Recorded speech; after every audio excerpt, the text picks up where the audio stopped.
He's small, he's weak, and gets absolutely bodied by his competition. Allen Iverson is the complete opposite of what you would expect from a traditional NBA player. Yes, with him just being barely 6 foot tall and only weighing a tiny 165 pounds, it seemed like he would never achieve anything great. So how was it then possible that he became a 4-time scoring champion, 1-time MVP, and led his team to the 2001 finals? Well, it's all because of his inhuman athleticism, lightning-fast speed, and world-class ball handling, which often resulted in him completely destroying his opponents. But here's the crazy thing, because his career actually almost never happened in the first place. 18-year-old Allen Iverson may end up spending the next several years behind bars. Iverson's on trial for participating in a mob that maimed 3 people last February. February 14th, 1993, Hampton, Virginia. An all-out brawl has begun inside a bowling alley. Not only were punches thrown, but chairs began to fly as the altercation escalated. However, Allen Iverson, who had just led Bethel High School to a state championship in both basketball and football, understanding the risk to his dreams, immediately left. Yet, the next morning, Iverson, alongside 3 of his close friends, were arrested. His dream scholarship to Notre Dame was taken away, and the star athlete was facing hefty jail time. 3 months after turning 18, Iverson was to be sentenced as an adult, and before he stepped foot into the courtroom, he asked his grandmother an important question. If God knows that I didn't do these things that these people are accusing me of, why is he letting this happen to me? And she told me never to question God. The offense involving Robert Wilson. The court sentences you to serve a term of 5 years in prison. Judge Nelson Overton sentenced Iverson to 15 years behind bars, but suspended all but 5. Iverson's athletic career was over, or was it? Ann Iverson, still holding on to the hope that her baby boy would be released, would drive to Washington, D.C. in December of 1993. Her goal? Meet with the head coach of Georgetown University, John Thompson, a man who was known for not only his on-court coaching skills, but his ability to turn teenagers into grown men. Anne would plead with Coach Thompson over the next few months to take a chance on her superstar child. Yet, would Coach Thompson, who was more known for his work with bigger players, really take a chance on a guard? And more importantly, Iverson still had 4 years left in prison. However, Douglas Wilder, the governor of Virginia, would turn on his television one night to see a standout athlete sharing his story on NBC. Wilder would listen closely to the Bethel star share his feelings, and coupled with the constant protests that highlighted a clear divide in the sentencing, Governor Douglas would make a shocking decision. Allen Iverson is tasting freedom tonight for the first time in months. The high school standout has been handed conditional clemency by Governor Doug Wilder. So what was next for AI? January 22nd, 1995, Georgetown, led by their star guard, who had been accepted into the Hoyas program by John Thompson a few months after he was released, has been dominant. But as Allen stepped foot onto the court, 4 men in orange jumpsuits were holding a sign that said, "Iverson is the next O.J. Simpson." Appalled by what he was seeing and wanting to protect the young man who was quickly becoming a surrogate son, Coach Thompson refused to play the remainder of the game unless the men were removed from the match. As AI's collegiate career progressed, Coach Thompson would keep his star point guard focused on the right path, never allowing him to stray from doing the things that would save his family from their desperate conditions. However, it wasn't just Coach Thompson who would change Allen's life forever. Dean Berry, an unranked and unrecruited guard, had managed to find himself a spot on Georgetown's roster alongside Iverson. While AI relied solely on his incredible athletic gifts, Berry was nowhere near as blessed. Therefore, as a teenager, he would spend hours upon hours playing, rewinding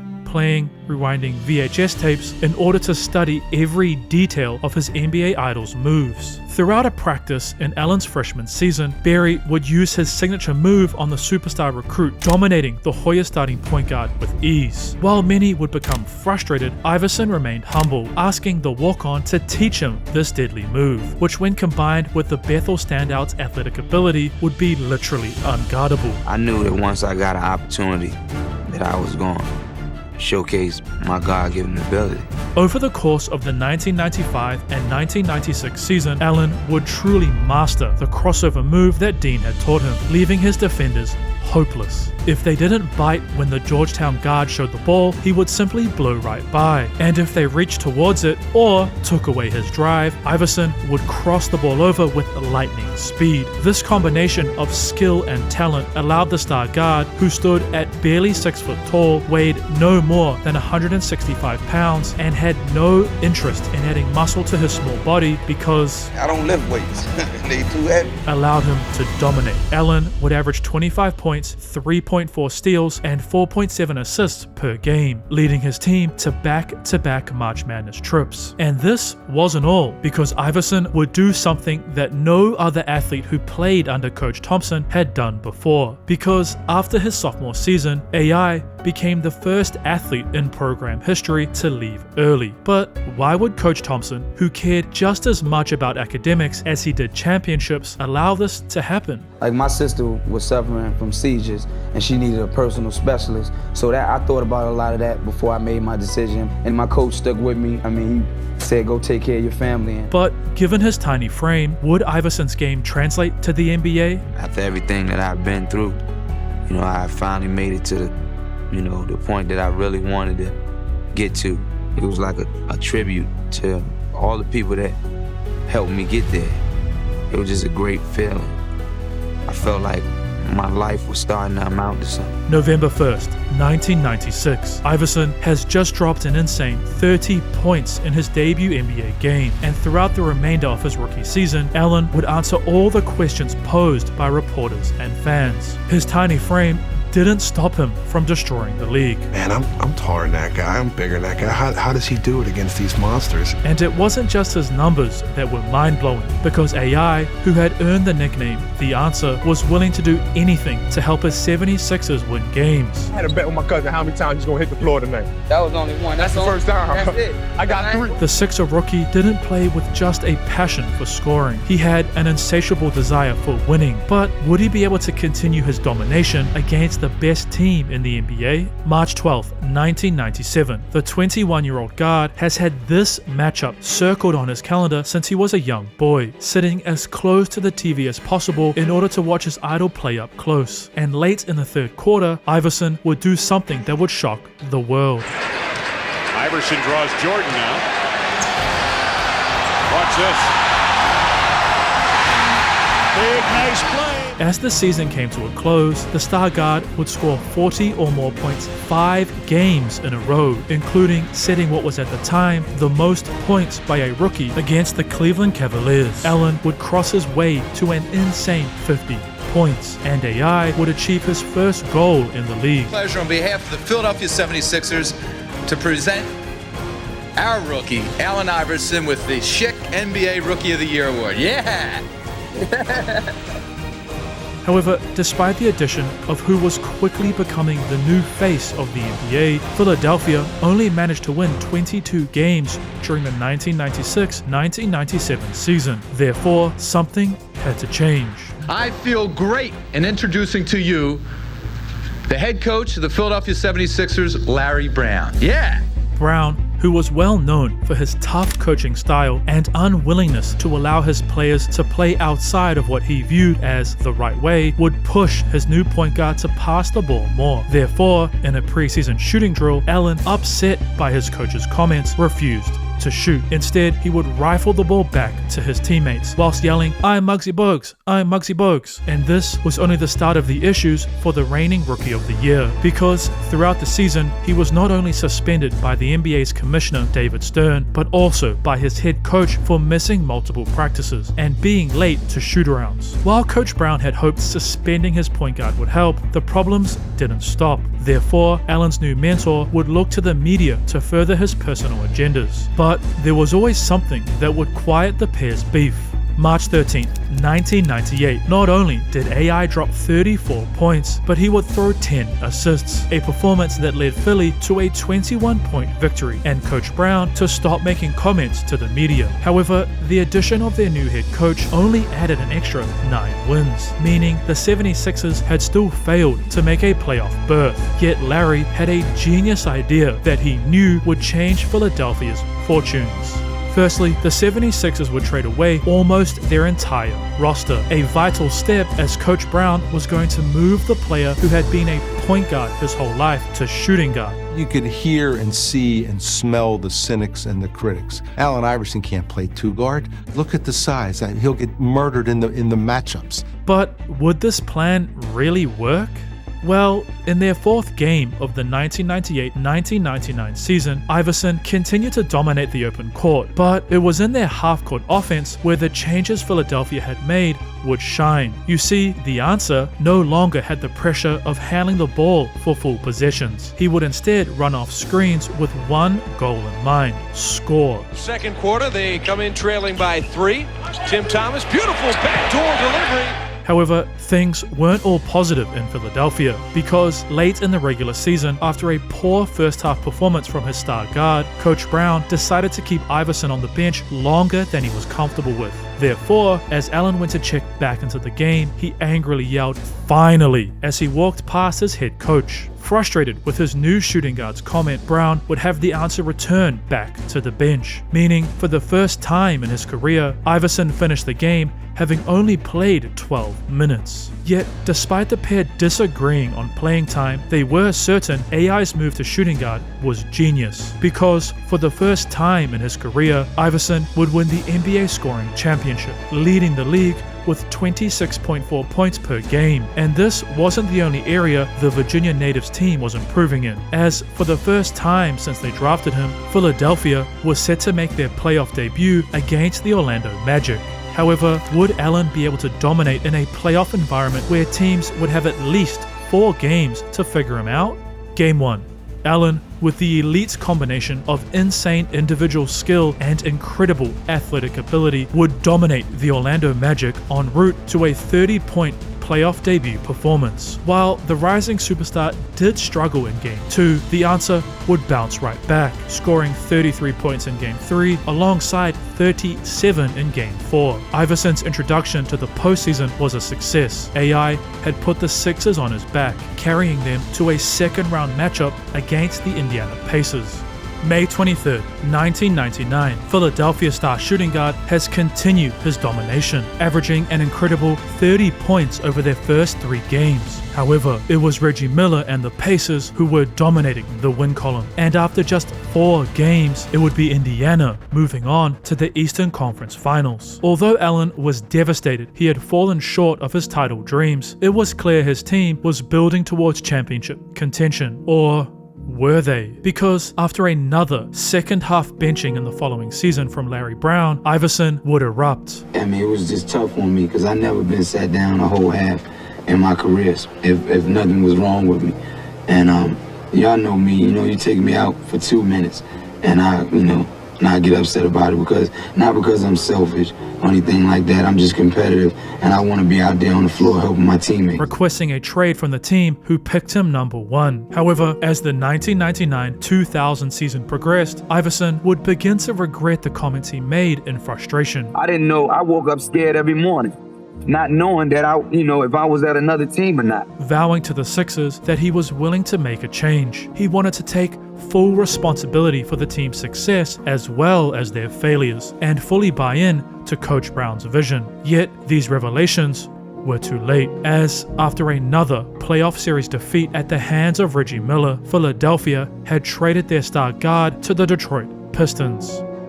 As a result of the talent level of the answer, multiple players, teams, and picks had to be involved in order for the Sixers to receive a fair deal, meaning Philadelphia big man Matt Geiger was also included. But Geiger would receive a 15% pay rise if he was traded, and given this would place his new Detroit Pistons over the salary cap, the only way this deal could work is if he waived the fine print. Considering Matt would lose just over $3 million, he simply said no. Therefore, Allen Iverson would remain a Philadelphia 76er. I always wanted to be a Sixer. My dad was a Sixer fan, and I always wanted to be the first pick.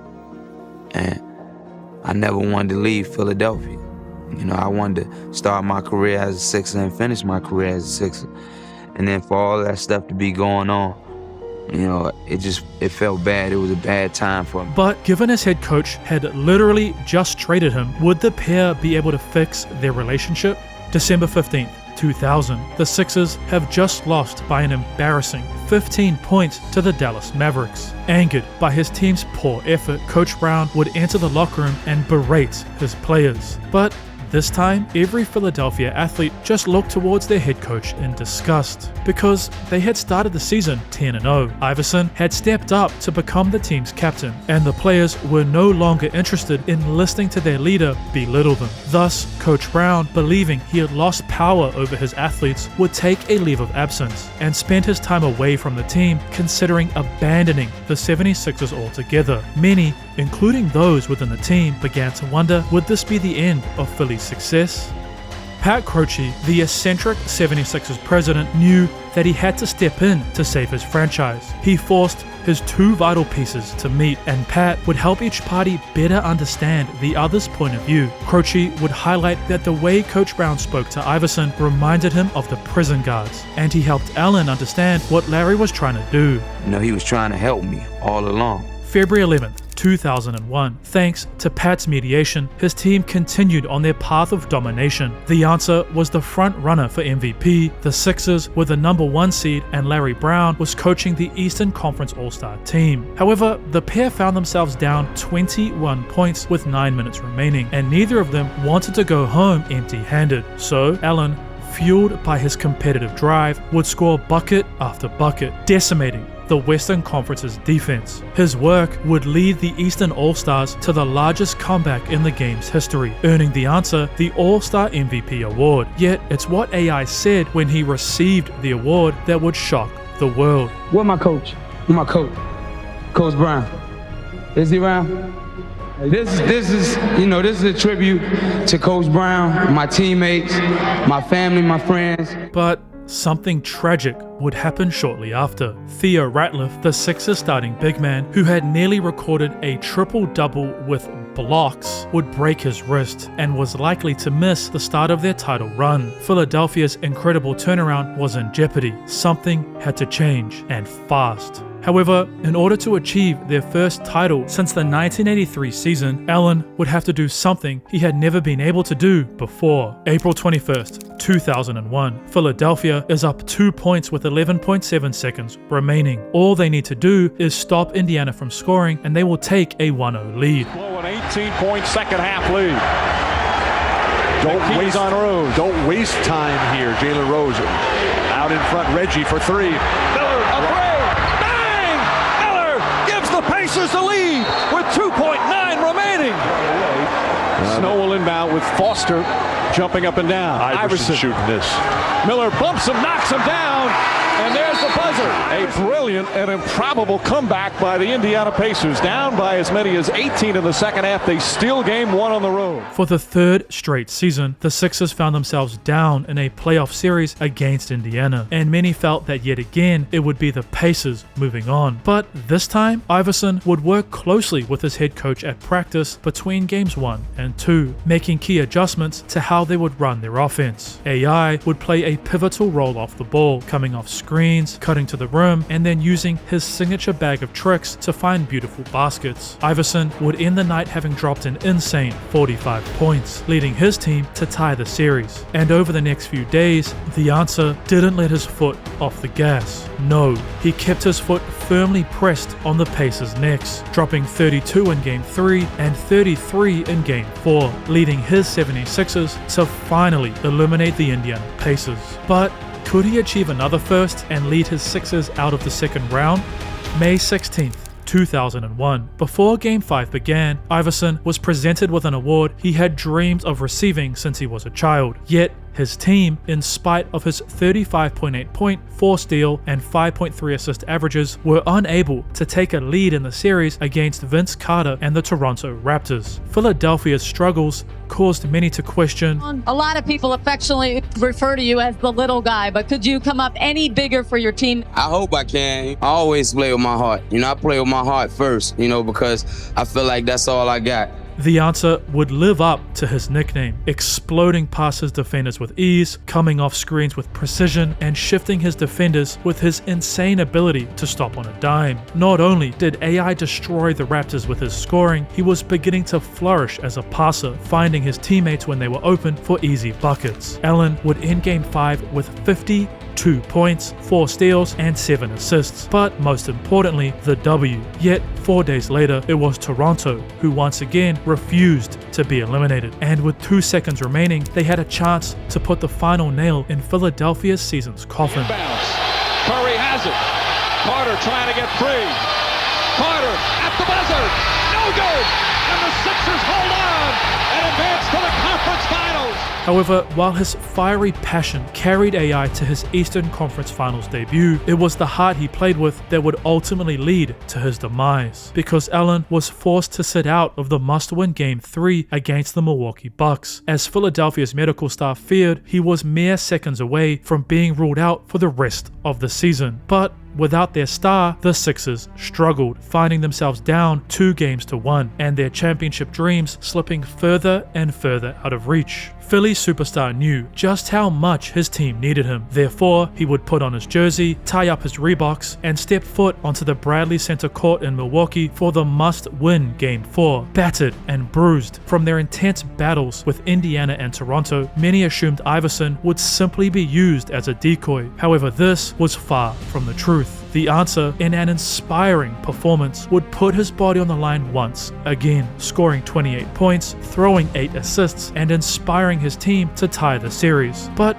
was this a smart decision? Because in Game 5, Allen, who shouldn't be healthy enough to even play, has struggled. The injuries he has sustained from sacrificing his own health are beginning to take a toll on the MVP's body. As the night progressed, Iverson shot a horrible 5 from 27 from the field, and it seemed likely that it would be the Bucks taking the series lead. However, inspired by their leader's sacrifice, the Sixers' other stars would step up. Point guard Eric Snow had 18 points, and their new big man added 21, which all led up to this crucial play. Tim Thomas inbounded the ball, so Milwaukee with the ball should be trying to score quickly, give themselves 2 chances to get the lead or to tie the ball game up. They're taking a lot of time looking for the big dog. Robinson knocked away by McKee. Robinson puts it up. Won't go. Tip, no go. And the Sixers win to take a 3-2 lead. June 3rd, 2001, Philadelphia, who lost Game 6 at the hands of Bucks star Ray Allen and his 41-point performance, needs their superstar to play the best game of his career, or their hopes of winning an NBA title will be crushed. The defense hasn't moved. It's difficult. Oh, horrific ball fake. Iverson. Oh, what a bounce pass. Iverson double team. Post up the 3. It's good. At the buzzer. Until the final buzzer. And Iverson has enjoyed every minute here at the First Union Center throughout this season of the playoffs. Final seconds at the First Union Center. And for the first time in 18 years, the Sixers are going back to the NBA Finals. Allen Iverson had done it. However, awaiting Philadelphia was one of the best 1-2 combos in the history of the NBA, as well as a team that had not lost a single playoff game that season. A group that had one simple goal: sweep their way to a championship. Now, my goal, every day is just working to get what he got and what he's holding right now. All I care about is a championship trophy. As the game progressed, Iverson continued to dominate, playing with zero fear. No moment was too big for the small guard, as he scored over every single defender LA threw at him. Yet, despite pouring in 46 points, the Sixers only found themselves up 1 with 1 minute and 5 seconds remaining in overtime, until Iverson. How about that? It steps over Tyronn Lue. Allen had deflated Los Angeles, and thanks to some clutch Mutombo free throws, would ruin the Lakers' hopes of sweeping their way to back-to-back titles. But could they win again? Phil Jackson, the head coach of the Los Angeles Lakers, would spend time with his team over the day between their initial matchup in Game 2, making some key changes to combat Iverson and the 76ers' success. Going into game 2, the adjustments we made were give me the damn ball. Shaquille O'Neal, the 2000 NBA Most Valuable Player, was literally unstoppable. Dikembe, who was named as the 2001 Defensive Player of the Year, was powerless against the pure strength and size of Shaq. Not only was Mutombo struggling, Coach Brown was having some issues of his own, because if he opted to have O'Neal doubled, the Lakers star shooting guard would decimate them from the outside, and if they doubled Bryant instead, Shaquille would tear their rims off. Therefore, over the next 4 games, irregardless of AI's incredible 32.5 point per game average, it was Los Angeles who slowly retook control of the series, and they never took their foot off the gas. Shaq would average 30 points alongside Bryant's 27, completely crushing the Answer's dream of winning his first NBA title. And this was only the beginning of his true problems, because Allen decided to delay a necessary surgery on his shooting elbow until right before the 2001-2002 season began, causing the star guard to miss Philadelphia's first 5 games. But this wasn't all. Iverson was yet again late or completely missed practices, causing the issues between Brown and himself to flare up yet again. This tension within the Sixers resulted in Philly, despite AI averaging 30 points, being eliminated in just the first round of the playoffs by the Boston Celtics. For what seemed like the 100th time, rumors that Iverson would be traded began to show up, angering not only the Answer, but Philadelphia's management. As a result of this, the Sixers staff opted to have their star guard appear in a press conference, with the main goal to ease fans' minds that in fact, their MVP wouldn't be going anywhere. We sitting here, I'm supposed to be the franchise player, and we're in here talking about practice. I mean, listen, we talking about practice. Not a game. We talking about practice. Not the game that I go out there and die for and play every game like it's my last. Not the game. We talking about practice, man. I mean, how silly is that, man? We're talking about practice. I know I'm supposed to be there. I know I'm supposed to lead by example. I know that. And I'm not shoving it aside, like it don't mean anything. I know it's important. I do. I honestly do. But we talking about practice, man. What are we talking about? Practice? We're talking about practice, man. While this rant has become one of the most infamous moments in the history of the NBA, Allen Iverson would also reveal the real reason for his in-season struggles. I'm upset for one reason, man. Because I'm in here. I lost. I lost my best friend. I lost him, and I lost this year. Everything's going downhill. Stick your foot in my shoes and try to deal with what I go through in my life. My best friend, dead. And we lost.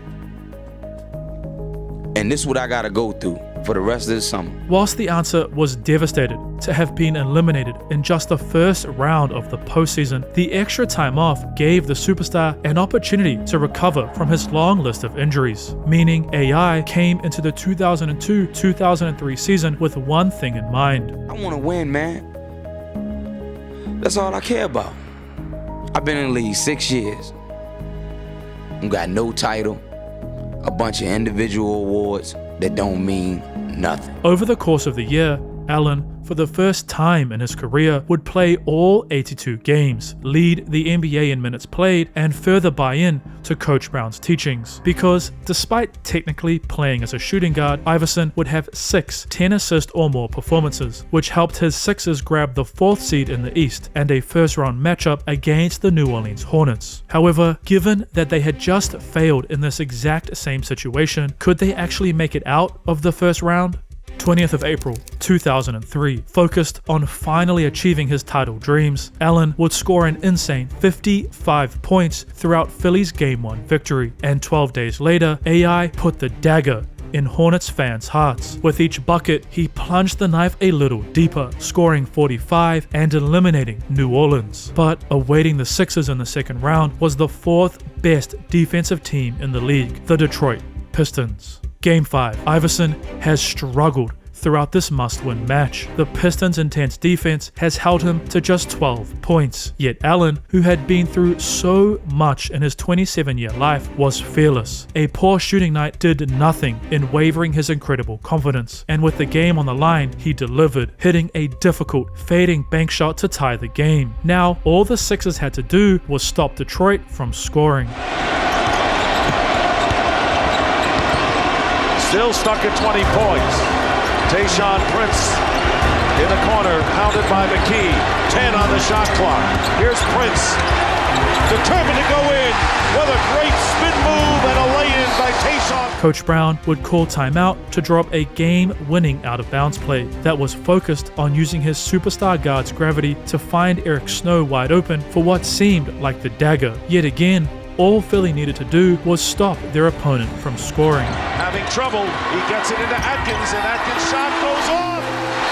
9-10 and the crowd is ruling, and it is going to be called a basket. No timeout, so Philly has to throw it in. And the game is over, and the Detroit Pistons amazingly have come back to win this one. This might sound crazy, but I think if Allen Iverson was subscribed to Out of Bounds, which if you aren't by the way, you should consider subscribing right now, he would have actually made this game-winning attempt. Anyway, 2 days later, fueled by his desire to finally win his first championship, AI would dominate. His passion and love for the game of basketball outshone any big pressure moment. All he was focused on was doing whatever his team needed him to do in order to win. The answer would score 36 points, throw 9 assists, and get 2 steals. However, this incredible night was not enough. Once again, Allen had been eliminated from championship contention, and this wasn't all, because just 10 days later, the coach he had grown to love since he arrived back in 1997 had decided to move on to lead the team who had just defeated them. Over the next 3 seasons, Philadelphia would go through 4 different head coaches, and despite incredible individual performances from their star guard, the 76ers failed to ever make it past the first round. As the 2005-2006 season ended, frustrated with consistently putting up insane individual games and focused on achieving his one true dream, AI would formally request a trade from the team who had drafted him nearly a decade ago. So where would he be going?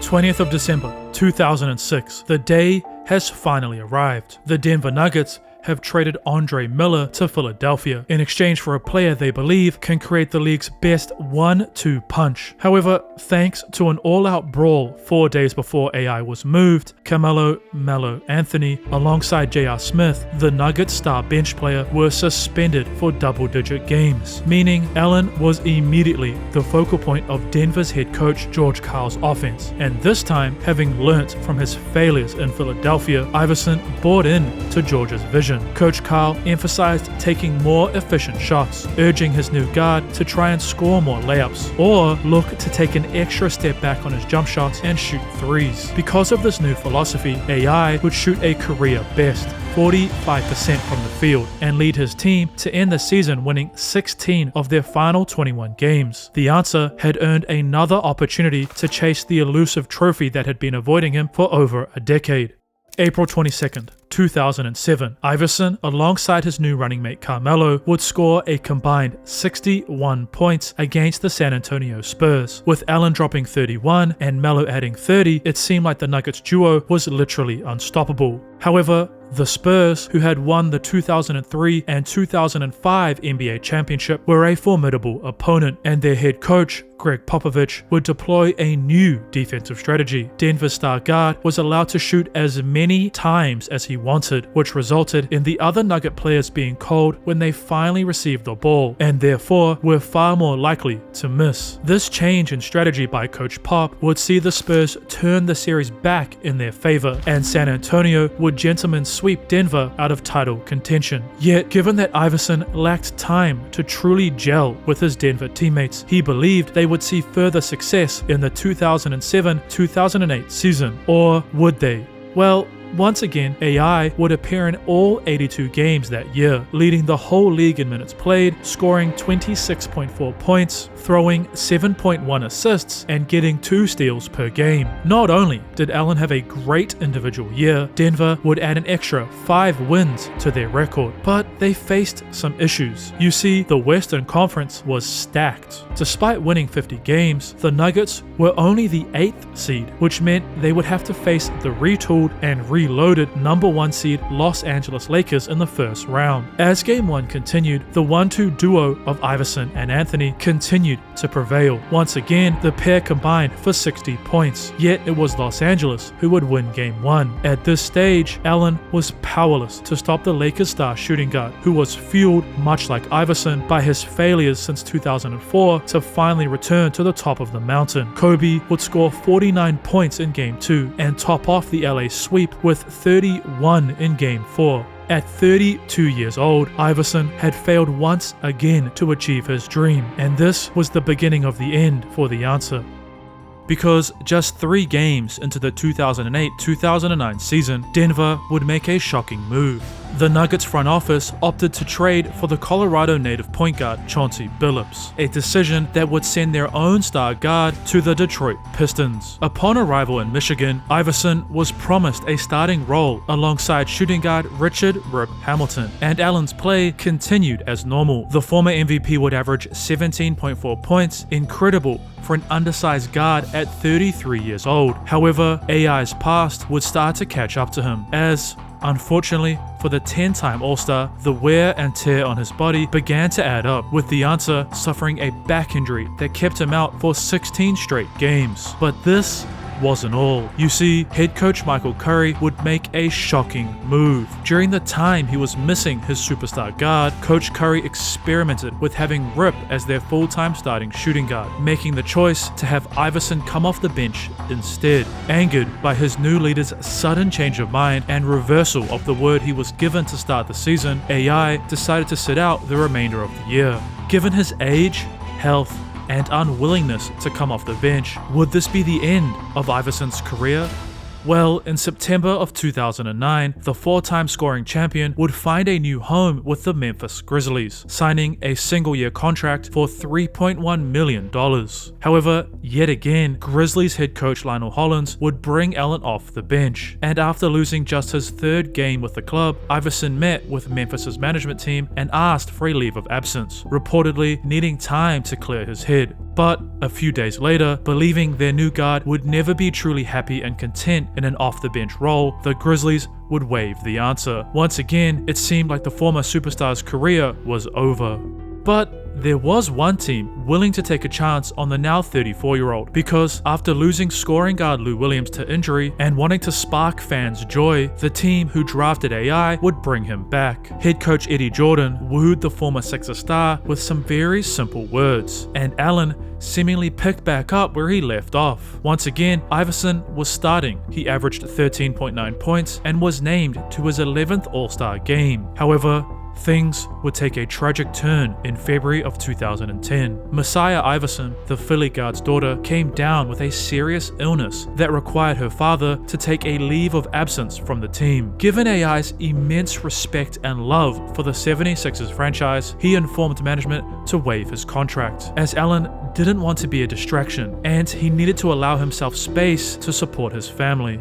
Allen Iverson was truly one of the most exciting and inspirational players in the history of the NBA. People all over the world were inspired by not only his game, but his image. The star guard's elbow compression sleeve, which he wore to help deal with pain, became a fashion statement that is still worn by players to this day. While AI failed to achieve his NBA championship dreams, he literally changed not only the league, but basketball across the whole world. Currently, he is one of the few veterans who constantly gives flowers to the new generation of hoopers. So you think Kyrie has the best handles ever? Ever. And he's constantly pouring out his heart in interviews. What's wrong with being you? Everybody else taken up. Right. Finally, in the wise words of the late great Kobe Bryant, we should all be fortunate Allen Iverson wasn't 6'5". Despite his small size, AI often used one simple move, a crossover, that allowed him to destroy the NBA. However, while this move was a part of Iverson's deep bag of tricks, did you know that there was an NBA star who literally only had and used one move? Kareem Abdul-Jabbar managed to win 6 NBA titles, 6 MVPs, and is second all time in the history of the league in scoring, literally only using one move. To find out how he learned this deadly move and more about his incredible life story, click the video on your screen now.